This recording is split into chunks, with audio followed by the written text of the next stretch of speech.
Dear students, आज की class में हम फर्स्ट पेपर राजनीतिक सिद्धांत के अंतर्गत एक महत्वपूर्ण अवधारणा राजनीति विज्ञान की संप्रभुता के बारे में बात करने जा रहे हैं। संप्रभुता, जिसे हम अंग्रेजी भाषा में सॉवरेनिटी भी कहते हैं, ये सॉवरेनिटी क्या है, संप्रभुता की अवधारणा क्या तात्पर्य है, संप्रभुता का अधिवास या कहाँ रहती है संप्रभुता, कैसे इसका प्रयोग किया जाता है। तो पिछले वीडियोज में हमने देखा कि राज्य नामक संस्था जो है, ये राज्य नामक संस्था 4 तत्वों से मिलकर के बनी हुई है और राज्य का निर्माण करने वाले ये 4 तत्व जनसंख्या, निश्चित भूभाग, सरकार और संप्रभुता, जिसमें आधुनिक समय में एक तत्व और जोड़ दिया गया, अंतरराष्ट्रीय मान्यता। तो इन 5 में से सर्वाधिक महत्वपूर्ण तत्व जो माना जाता है वह संप्रभुता माना जाता है। जिस प्रकार हमारे शरीर में, मानव शरीर में जो महत्व आत्मा का है, उसी प्रकार राज्य में सर्वाधिक महत्व किसका है, संप्रभुता का है। अर्थात कहने का तात्पर्य यह है कि संप्रभुता के बिना राज्य का अस्तित्व संभव नहीं है। राज्य को बने रहने के लिए, राज्य को होने के लिए उसके पास क्या होना जरूरी है, संप्रभुता का होना जरूरी है। आप इस YouTube चैनल को सब्सक्राइब जरूर कर लें।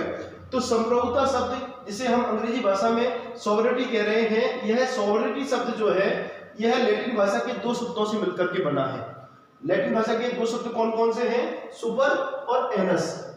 सुपर शब्द का तात्पर्य है हिंदी में सर्वोच्च और एनस का तात्पर्य है शक्ति। तो इसका शाब्दिक अर्थ अगर हम देखें, सॉवरेनिटी शब्द का अगर हिंदी में शाब्दिक अर्थ हम देखें तो सर्वोच्च शक्ति, और भी हम दूसरे शब्दों में कहें तो ऐसी शक्ति जो किसी अन्य के आदेश की पालना ना करे, ऐसी शक्ति जो किसी अन्य के आदेश की पालना ना करे अपितु अपने आदेशों की पालना दूसरों से करावे, उस शक्ति को हम क्या बोलेंगे, सर्वोच्च शक्ति। तो समाज में कई सारे समुदाय दिखाई देते हैं, कई सारे संगठन दिखाई देते हैं। उन समुदायों संगठनों से राज्य नामक संगठन अपने आप में भिन्न है। और राज्य क्यों भिन्न है, क्योंकि राज्य के पास क्या है, संप्रभुता है। बाकी अन्य किसी संगठन के पास अपनी क्या नहीं है, संप्रभुता नहीं है। और इसी कारण राज्य नामक संगठन सर्वोच्च होता है, उसका अन्य सभी संगठनों के ऊपर क्या होता है, नियंत्रण रहता है, क्योंकि राज्य में किसका अधिवास होता है, राज्य के पास संप्रभुता होती है। तो संप्रभुता शब्द का अवधारणा जो है, इसका धीरे धीरे विकास हुआ। इतिहास की विभिन्न अवस्थाओं में संप्रभुता की अवधारणा के विभिन्न रूप हमें देखने को मिलते हैं। हम देखें जीन बोदा ने किताब लिखी 6 रिपब्लिक के नाम से, लेक्चर्स 6 रिपब्लिक नामक जो पुस्तक लिखी, उस पुस्तक में जीन बोदा ने संप्रभुता की एक परिभाषा दी। और उस परिभाषा में उसने क्या लिखा कि संप्रभुता नागरिकों एवं प्रजाजनों के ऊपर राज्य की वह सर्वोच्च शक्ति है। तो देखिए, राज्य की सर्वोच्च शक्ति, संप्रभुता राज्य की क्या है, सर्वोच्च शक्ति है, जिस पर कानून का कोई नियंत्रण नहीं होता। अर्थात वह अपने आदेशों की पालना कराती है और नागरिक एवं प्रजाजन जो है या अन्य संगठन जो है, वह स्वाभाविक रूप से स्पॉन्टेनियसली किसके आदेशों की पालना करते हैं, राज्य के आदेशों की पालना करते हैं। क्यों करते हैं, क्योंकि राज्य के पास जो शक्ति है वो कैसी है, सर्वोच्च है, सुप्रीम है। इसी तरह बिलोवी द्वारा भी एक परिभाषा दी गई। बिलोवी महोदय द्वारा क्या कहा गया, बिलोवी द्वारा कहा गया कि राज्य की सर्वोपरि इच्छा, ऐसी इच्छा जो किसी अन्य के अधीन ना हो। परंतु ये राज्य की जो संप्रभुता की परिभाषाएं हैं, यह परिभाषाएं संप्रभुता शब्द का संपूर्ण अर्थ हमारे सामने स्पष्ट नहीं करती। क्योंकि देखिए, संप्रभुता जो है वह राज्य की संप्रभुता हमें 2 रूपों में देखने को मिलती है, 2 प्रकार से देखने को मिलती है। ये 2 प्रकार कौन कौन से हैं, एक तो आंतरिक क्षेत्र में और दूसरा है बाह्य क्षेत्र में। आंतरिक क्षेत्र से हमारा तात्पर्य है कि राज्य का जो निश्चित भूभाग है, उस निश्चित भूभाग में राज्य द्वारा अपने आदेशों की पालना कराई जाती है और उसमें निवास करने वाले नागरिक एवं प्रजाजन उस राज्य के आदेशों की क्या करते हैं, पालना करते हैं। तो राज्य अपने आंतरिक क्षेत्र में अपने आदेशों को लागू कराने में सक्षम है। और बाह्य क्षेत्र में, बाह्य क्षेत्र से मतलब है कि दूसरे देशों के साथ, अन्य राज्यों के साथ, अन्य राष्ट्रों के साथ संप्रभुता के कारण एक राज्य किसी दूसरे राज्य के आदेशों की पालना करने के लिए क्या नहीं है, बाध्य नहीं है, अपितु स्वतंत्र रूप से निर्णय लेने में सक्षम है। तो जब दोनों क्षेत्रों में ही किसी राज्य के पास क्या होती है, स्वतंत्र निर्णय लेने की क्षमता, उनको लागू कराने की क्षमता, तभी वह वास्तविक रूप में क्या मानी जाती है, संप्रभुता मानी जाती है। तो संप्रभुता शब्द की अगर हम परिभाषा देखें तो संप्रभुता शब्द की परिभाषा हम इस प्रकार से बना सकते हैं कि संप्रभुता राज्य की वह सर्वोच्च शक्ति है जिसके द्वारा राज्य अपने निश्चित क्षेत्र में, निश्चित भूभाग में, जिसके द्वारा राज्य अपने निश्चित भूभाग के अंतर्गत सभी व्यक्तियों एवं समुदायों पर पूर्ण रूप से क्या रखता है, नियंत्रण रखता है। तो देखिए अपने राज्य के क्षेत्र, अपने राज्य के अंदर सभी व्यक्तियों एवं समुदायों के ऊपर किसका नियंत्रण हो गया, राज्य का नियंत्रण हो गया। साथ ही वह अन्य राज्यों के साथ अपने जो संबंध रखता है उन संबंधों का संचालन वह अपनी इच्छा अनुसार करता है। उस राज्य की उस शक्ति को हम क्या कहते हैं, संप्रभुता कहते हैं। तो यहां आपने देखा कि इस संप्रभुता के कारण कोई भी राज्य अपने आंतरिक और बाह्य क्षेत्रों में निर्णय लेने में क्या होता है, पूरी तरह से सक्षम होता है, स्वतंत्र होता है, उनको लागू करने में स्वतंत्र होता है। तो यह राज्य होने के लिए एक अनिवार्य तत्व इसी कारण माना जाता है। संप्रभुता की कुछ आवश्यक विशेषताएं हैं, आवश्यक लक्षण हैं जो कि संप्रभुता को समझने के लिए इनको जानना जरूरी होता है। What are these characteristics of sovereignty? तो हम देखें संप्रभुता का पहला लक्षण है निरंकुशता, एब्सोल्यूटनेस, अर्थात संप्रभुता के ऊपर अन्य कोई नियंत्रण नहीं होता। वह सभी प्रकार के अंकुशों से क्या होती है, मुक्त होती है और अपने जो निर्णय हैं उनको लागू करने में सक्षम होती है। वह निरपेक्ष होती है, अर्थात निरपेक्ष का तात्पर्य क्या हुआ कि वह किसी पर आधारित नहीं है, अपितु सब उसके ऊपर क्या है, आधारित है। तो राज्य की संप्रभुता निरंकुश होती है, निरपेक्ष होती है। दूसरा लक्षण है मौलिकता। राज्य की संप्रभुता जो है उसकी उत्पत्ति कैसे हुई, उसका ओरिजिन कैसे हुआ? तो राज्य के साथ ही क्या जुड़ी हुई है, संप्रभुता जुड़ी हुई है। तो राज्य की संप्रभुता अपने आप में मौलिक है, वह अपने अस्तित्व के लिए किसी अन्य पर आधारित नहीं है। इस बात को भी हमें जानना जरूरी है। सर्वव्यापकता, सर्वव्यापकता का मतलब ये है ऑल कॉम्प्रिहेंसिवनेस, की राज्य के अंदर सभी चीजें जो है उनके ऊपर किसका नियंत्रण है, संप्रभुता का नियंत्रण है। राज्य, किसी राज्य के अंतर्गत कोई ये दावा नहीं कर सकता, कोई संगठन, कोई व्यक्ति, कोई समुदाय यह दावा नहीं कर सकता कि वह उस राज्य की आज्ञा का उल्लंघन करेगा या पालना नहीं करेगा। फिर भी इसका एक अपवाद यह बताया जाता है कि दूतावास, एक देश के दूतावास जो दूसरे देश में होते हैं, उन दूतावासों को मुक्ति होती है। किससे? कि जिस देश में, जैसे नई दिल्ली में किसी दूसरे देश का दूतावास है, तो उस देश के दूतावास के ऊपर अमेरिकी दूतावास है, तो अमेरिकी दूतावास में अमेरिका के ही कानून लागू होते हैं, भारत के कानून लागू नहीं होते। तो यह जो व्यवस्था है कि एक देश के दूतावास में उस दूसरे देश के जो दूतावास है उसी के कानून लागू होंगे, तो यह जो व्यवस्था है यह परस्पर सौजन्य की व्यवस्था है, कटसी है, एक दूसरे का शिष्टाचार है, अंतर्राष्ट्रीय शिष्टाचार के कारण हमने ये व्यवस्था स्वीकार की है। बाकी एक राज्य के अंतर्गत वो सभी चीजें, सभी संगठन, सभी समुदाय, सभी व्यक्ति उस संप्रभुता के अधीन नियंत्रण में कार्य करते हैं, आदेशों की पालना करते हैं। अगला लक्षण है स्थायित्व, स्टेबिलिटी, की संप्रभुता जो है वह एक बार राज्य का निर्माण होने पर हम उस संप्रभुता को राज्य से अलग नहीं कर सकते। अर्थात हम देखते हैं कि कई बार हम संप्रभुता शब्द को सरकार के साथ जोड़ देते हैं, परंतु सरकार और संप्रभुता दोनों अपने आप में अलग हैं। देखिए सरकारें बदलती रहती हैं, कभी किसी की सरकार, राजा बदलते रहते हैं। क्या राजा की मृत्यु के साथ उसकी संप्रभुता समाप्त हो जाती है? ऐसा नहीं है। संप्रभुता राज्य के अस्तित्व के साथ बनी रहती है। अगर किसी राज्य के ऊपर दूसरे राज्य का नियंत्रण हो गया तो इसका तात्पर्य यह है कि गुलाम देश की संप्रभुता जो है उसका, वो किसके हाथों में चली गई? जिसने उसके ऊपर क्या किया है? नियंत्रण स्थापित किया है। तो राज्य के साथ हमेशा स्थायी रूप से क्या बनी रहती है? संप्रभुता बनी रहती है।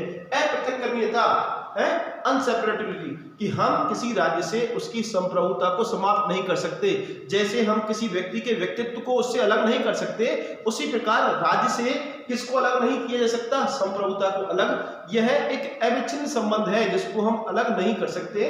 तो राज्य की संप्रभुता राज्य के साथ अटैच है, जुड़ी हुई है, क्योंकि वह उसका प्राण तत्व है। संप्रभुता उस राज्य का क्या है? प्राण तत्व है। अनन्यता, अनन्यता का मतलब यह हुआ कि उस राज्य में संप्रभुता जैसी कोई और दूसरी संप्रभुता हो ही नहीं सकती। जैसे हिंदी में एक कहावत है, एक म्यान में दो तलवार, तो इसी प्रकार एक राज्य में दो प्रकार की सत्ताएं, दो प्रकार की संप्रभुता अस्तित्व में नहीं रह सकती। एक राज्य में एक ही सर्वसत्ता होगी और जिसे हम क्या कहेंगे, संप्रभुता कहेंगे, और यह संप्रभुता एक राज्य में एक ही हो सकती है। अगली विशेषता है अविभाज्यता।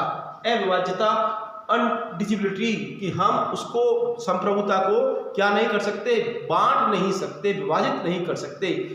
इस विशेषता के ऊपर कई राजनीति शास्त्री जो हैं वह एक आक्षेप लगाते हैं कि जहां संघात्मक शासन प्रणालियां हैं, संघात्मक शासन व्यवस्थाएं हैं, वहां हमें संप्रभुता विभाजित दिखाई देती है। जैसे भारत की बात करें तो भारत में संघ सरकार भी है, राज्य सरकारें भी हैं, और दोनों ही सरकारों को अपने अपने कार्य क्षेत्रों में निर्णय लेने में पूरी स्वतंत्रता प्राप्त है। संविधान भी ऐसी व्यवस्था करता है। तो देखिए, यह संप्रभुता का विभाजन नहीं है। ये जो संघ और राज्यों की शक्तियां, अलग अलग जो शक्ति विभाजन हमें संविधान में दिया हुआ है, यह संप्रभुता का विभाजन नहीं है। यह हम देखें, जो संप्रभुता है भारत में किसमें निवास कर रही है, ये विभाजन किसने किया है, संविधान में ने विभाजन किया है। तो भारत में सर्वोच्च जो है वो कौन है, संविधान है। तो यह संप्रभुता का जो विभाजन है वो यथार्थ नहीं है, वास्तविक नहीं है। तो ये संप्रभुता की 7 विशेषताएं हैं। आप इन विशेषताओं को तैयार कर लें और एक प्रश्न अनिवार्य रूप से संप्रभुता के ऊपर परीक्षाओं में, विश्वविद्यालय की परीक्षाओं में पूछा जाता है। तो पहली विशेषता है निरंकुशता, दूसरी विशेषता है मौलिकता, तीसरी विशेषता है सर्वव्यापकता, चौथी विशेषता है स्थायित्व, पांचवी विशेषता है अपृथकरणीयता, कि हम राज्य से उसकी संप्रभुता को अलग नहीं कर सकते। अनन्यता का मतलब क्या हुआ कि एक राज्य में एक ही संप्रभुता रह सकती है। अविभाज्यता, की संप्रभुता को हम बांट नहीं सकते कि आधी संप्रभुता इसको दे दी, आधी इसको दे दी, थोड़ी बहुत उसको दे दी। ऐसा करना जो होगा उस संप्रभुता का नाश करना होगा, उसे खत्म करना होगा। तो ये 7 विशेषताएं हैं जो संप्रभुता के लिए हमें दिखाई देती है। अब हम आगे बढ़ते हुए बात करें संप्रभुता के विभिन्न प्रकार। दुनिया के देशों में जो प्रचलित व्यवस्थाएं हैं उनका अगर हम अध्ययन करें तो हम देखते हैं कि संप्रभुता के कई रूप हमें हमारे सामने दिखाई देते हैं। तो what are these different kinds of sovereignty? तो देखिए साहब, औपचारिक एवं वास्तविक संप्रभुता, औपचारिक एवं वास्तविक संप्रभुता, इसे अगर हम दूसरे शब्दों में कहें तो नाम मात्र की संप्रभुता और वास्तविक संप्रभुता भी कह सकते हैं। संप्रभुता का यह विभाजन हमें संसदात्मक शासन प्रणालियों में स्पष्ट तौर पर दिखाई देता है, क्योंकि संसदात्मक व्यवस्था में कार्यपालिका सदैव कितनी प्रकार की होती है, 2 प्रकार की होती है, नाम मात्र की कार्यपालिका और वास्तविक कार्यपालिका। तो नाम मात्र की कार्यपालिका जो है, जिसे हम औपचारिक कार्यपालिका भी कह रहे हैं, जिसके नाम से शासन के सारे कार्य किए जाते हैं, परंतु वह स्वयं अपने विवेक का प्रयोग नहीं करता, अपितु दूसरों के परामर्श के आधार पर वह कार्य करता है। तो उस संप्रभुता को हम कौन सी संप्रभुता कह रहे हैं? औपचारिक संप्रभुता। जिसे हम अच्छी तरह अगर उदाहरण दें तो ब्रिटेन का सम्राट है, भारत का राष्ट्रपति है, वह किसका उदाहरण है? औपचारिक संप्रभुता का उदाहरण है। और दूसरा है वास्तविक संप्रभुता, जो कि वास्तव में इस संप्रभुता की शक्ति का प्रयोग करता है, निर्णय लेता है, उनको लागू करवाता है। तो यह जो अंतर है, यह अंतर संसदात्मक व्यवस्थाओं में देखने को मिलता है। दूसरा प्रकार है वैधानिक संप्रभुता एवं राजनीतिक संप्रभुता। वैधानिक संप्रभुता का मतलब यह है कि वह निकाय, व्यक्तियों का समूह जो किसी राज्य के लिए कानूनों का क्या करता है, निर्माण करता है, और वो कानून सर्वोच्च होते हैं, उन कानूनों को लागू किया जाता है, उनके अनुसार शासन का संचालन किया जाता है। तो विधान निर्माण करने वाला, कानून निर्माण करने वाला व्यक्तियों का समूह, वह निकाय जो कि कानूनों का निर्माण करे, वह कौन सी संप्रभुता का प्रयोग कर रहा है? वैधानिक संप्रभुता का। तो कई देशों में जो विधानमंडल है, संसद है, ये विधानमंडल और संसद किसका उदाहरण है? वैधानिक संप्रभुता का उदाहरण है। परंतु कई बार ये कहा जाता है कि संसद में जनता द्वारा निर्वाचित प्रतिनिधि बैठते हैं, तो उन प्रतिनिधियों को सम्मान करना होता है, ध्यान में रखना होता है किसका? जनता की भावनाओं का। जन भावनाओं को ध्यान में रखते हुए ही वे कानूनों का क्या करते हैं? निर्माण करते हैं, अर्थात जनमत का वो क्या करते हैं? आदर करते हैं। तो यह जनमत अर्थात जनता द्वारा जो प्रतिनिधि चुने जाते हैं, तो कई बार हम कहते हैं लोकतंत्र में जनता का, जनता के लिए, जनता द्वारा शासन। तो अंतिम शक्ति जो होती है लोकतंत्र में, वो जनता के हाथों में निहित होती है। जनता चुनावों के माध्यम से अपने प्रतिनिधि चुनती है और वो प्रतिनिधि सरकार का निर्माण करते हैं, कानूनों का निर्माण करते हैं। तो वह अंतिम रूप से शक्ति किसके हाथों में हो गई? जनता के हाथों में हो गई, तो यह जनमत की जो शक्ति है वह कौन सी संप्रभुता का उदाहरण है? राजनीतिक संप्रभुता का उदाहरण है। परंतु देखिए, यह राजनीतिक संप्रभुता, इसका हमें कोई निश्चित स्वरूप दिखाई नहीं देता, कोई निश्चित संगठन नहीं दिखाई देता, क्योंकि जनमत जो है कई बार बिखरा हुआ होता है, अस्पष्ट होता है, कोई संगठित रूप हमें दिखाई नहीं देता। जबकि वैधानिक संप्रभुता जो होती है वो ज्यादा क्लियर होती है, संगठित होती है। जैसे भारत की संसद की बात करें या लोकसभा की बात करें, तो देखिए वैधानिक संप्रभुता के ऊपर किसका नियंत्रण होता है? राजनीतिक संप्रभुता का। अर्थात वैधानिक संप्रभुता को किसका सम्मान करना होता है? राजनीतिक संप्रभुता का सम्मान करना होता है। परंतु राजनीतिक संप्रभु भी जो है वह इसके आदेशों की पालना करते हैं, संसद द्वारा बनाए गए कानूनों की पालना करते हैं। तो ये इनमें एक परस्पर संबंध हमें दिखाई देता है। अगला है विधित्य संप्रभुता एवं यथार्थत्य संप्रभुता। विधित्य डिफैक्टो डी लीगल और डिफैक्टो है, तो ये विदित है कानून द्वारा स्थापित संप्रभुता। संविधान में किसी देश के संविधान द्वारा निर्धारित किया जाए कि यह निर्वाचित व्यक्ति उस देश का शासक होगा और वह शासन का संचालन करेगा, तो यह व्यवस्था किसने कर दी? संविधान ने कर दी। अगर वह इस प्रकार से प्रयोग करते हुए अपनी शक्ति का प्रयोग करता है तो वह कौन सी संप्रभुता हो गई? विधित है। जो विधि के द्वारा स्थापित की जाए, कानून द्वारा जिसका निर्माण किया जाए, वह सर्वोच्च शक्ति क्या कहलाएगी? विधित संप्रभुता कहलाएगी।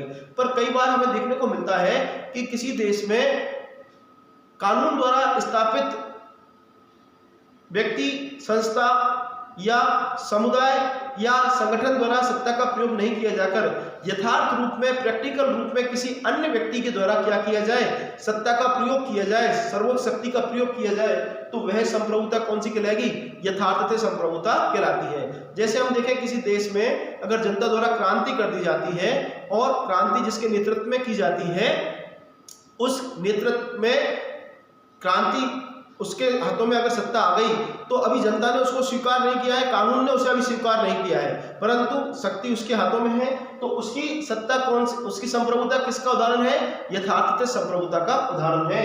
परंतु उससे पहले जो राजा काम कर रहा है या शासक काम कर रहा है या संरचना काम कर रही है, वह कौन सी संप्रभुता का उदाहरण है? विधित्य संप्रभुता का उदाहरण है। विधित्य संप्रभुता जो है वह ज्यादा स्थायी होती है। राजनीतिक संप्रभुता को जब तक विधि द्वारा मान्यता नहीं मिल जाए तब तक उसके अस्तित्व के प्रति क्या होता है? संकट होता है। तो राजनीतिक संप्रभुता, यथार्थ संप्रभुता हमेशा सदैव यह प्रयास करती है कि जल्दी से जल्दी उसे किसकी मान्यता मिल जाए? कानून की मान्यता मिल जाए, कानून द्वारा उसे स्वीकृति प्राप्त हो जाए, अर्थात उसे किसका रूप प्राप्त हो जाए? विधि का रूप प्राप्त हो जाए। पाकिस्तान की बात करें, पाकिस्तान में जनरल परवेज मुशर्रफ जो सेना अध्यक्ष थे, उन्होंने वहां तख्ता पलट कर दिया। तो उस समय वहां सरकार थी, नवाज शरीफ प्रधानमंत्री थे, तो उनकी सरकार को गिरा करके स्वयं ही राष्ट्रपति बन बैठे। तो जब परवेज मुशर्रफ जो थे और नवाज शरीफ प्रधानमंत्री थे, तो नवाज शरीफ की जो सत्ता थी, संप्रभुता थी, वो कैसी थी? विधित है। और जब नवाज शरीफ को हटा करके वो स्वयं सेना अध्यक्ष राष्ट्रपति बन गया, तो वह संप्रभुता कैसी थी? यथार्थत्य संप्रभुता। पर कुछ समय पश्चात परवेज मुशर्रफ द्वारा एक जनमत संग्रह करा लिया गया, चुनाव करा लिए गए और उन चुनावों के माध्यम से स्वयं को राष्ट्रपति घोषित करवा दिया गया। तो अब इस प्रक्रिया के माध्यम से उन्होंने क्या किया? उन्होंने यथार्थ संप्रभुता को किसमें बदलने का प्रयास किया?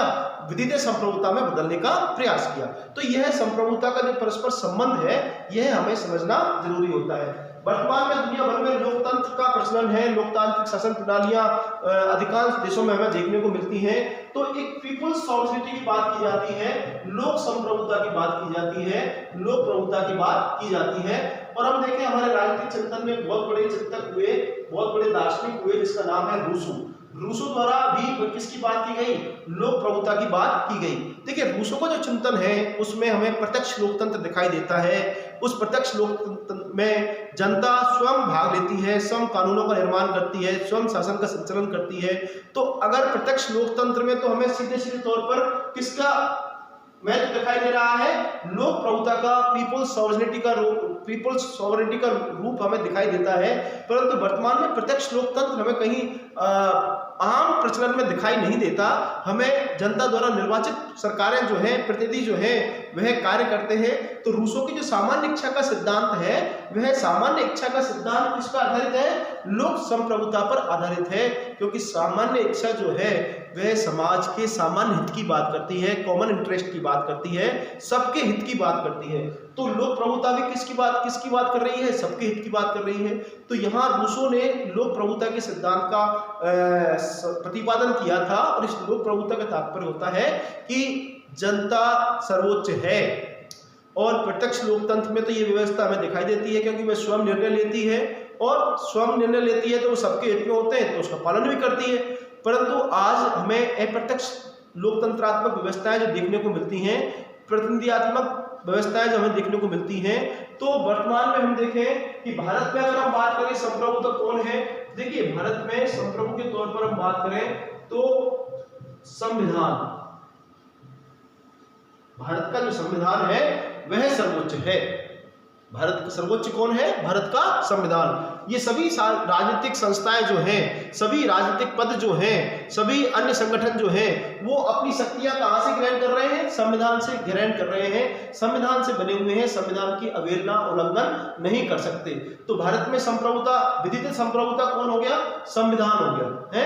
अब हम देखें भारत के संविधान की जो प्रस्तावना है, उस प्रस्तावना की शुरुआत में एक शब्द लिखा हुआ है, सब हम भारत के लोग,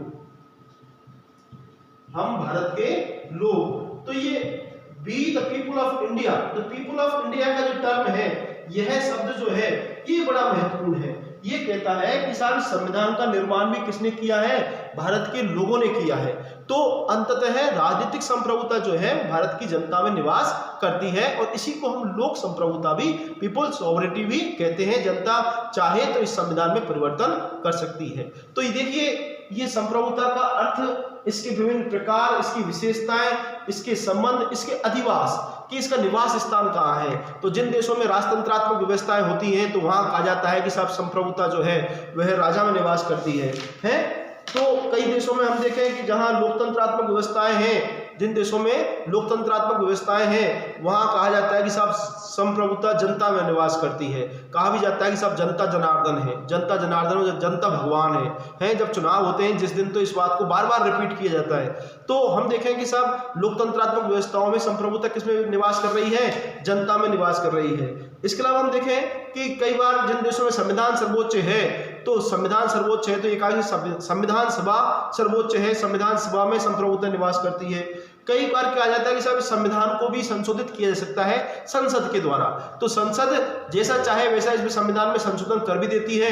तो कई बार ये कहा जाता है कि साहब सर्वोच्च शक्ति जो है वो संसद में निहित है। तो ये संप्रभुता के विभिन्न निवास स्थल जो हैं वो एक दूसरे से अलग अलग नहीं है, अपितु एक दूसरे से परस्पर क्या है? संबंधित है, एक दूसरे से जुड़े हुए हैं। तो यह कुल मिलाकर के हम बात करें कि संप्रभुता का योग स्थल जो है, निवास स्थान जो है, वह इस लोकतंत्रात्मक व्यवस्थाओं में किस में निहित होता है?